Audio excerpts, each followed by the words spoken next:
Assalaamu calaykum asxaabta soo dhawaada. Maanta waxaan rabnaa inaan ku hadalno Hackersfield-ka sida loo geliyo qaybta 1xbet website-kiisa loo saaro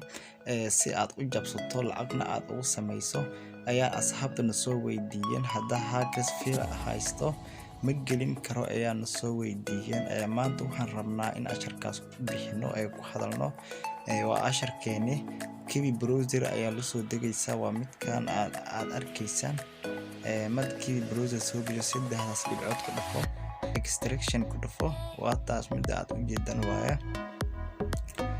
marka extraction ku dhufato waa soo kacaya load ku dhufo meeshaas load ku qoran tahay soo miyeed load ku dhufo so hacker ku geynaa hadda meeshaas files ku dhufo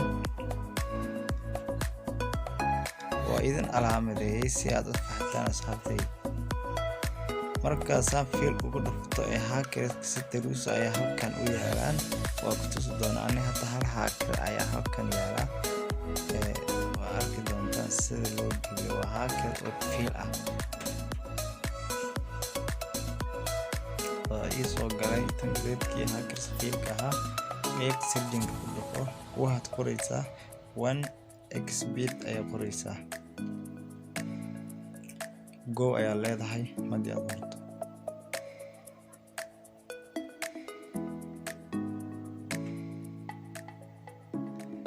suga noo kacaya wax yar sugno internetka nagu culus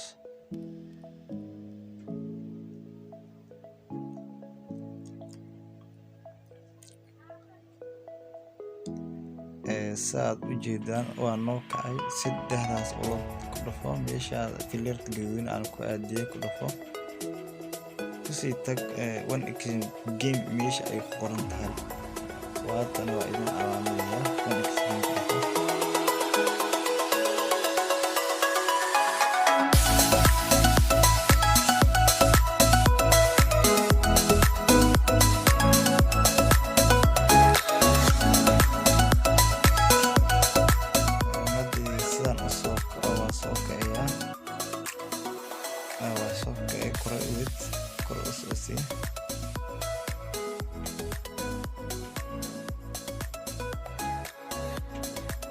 waxaan raadinaynaa template meel ay qoran tahay waa kan midkaan waaye midkaan raadinayno template soo ma jeedaan midka fiil hackers soo gelinay qaybta extraction-ka waa midkaan fiil hackers-kan waa noo kacay madasaan waaye waxaad ku garanaysaa hackadka inaa ku kacay calaamadahan oo 0 1 2 ayaa ku garanaysaa haddii ay hackadka ku kicin calaamadahan ma soo saarayo maanta casharkan halkan ku eg yahay casharkii sida loo ciyaaro dib ayaa cashar labaad oo ku soo sameyn doonaa fadlan haddaad nagu cusub tahay subscribe saaro haddaad horey noola joogtayna like saar si share garee asxaabta la gaarsiiyo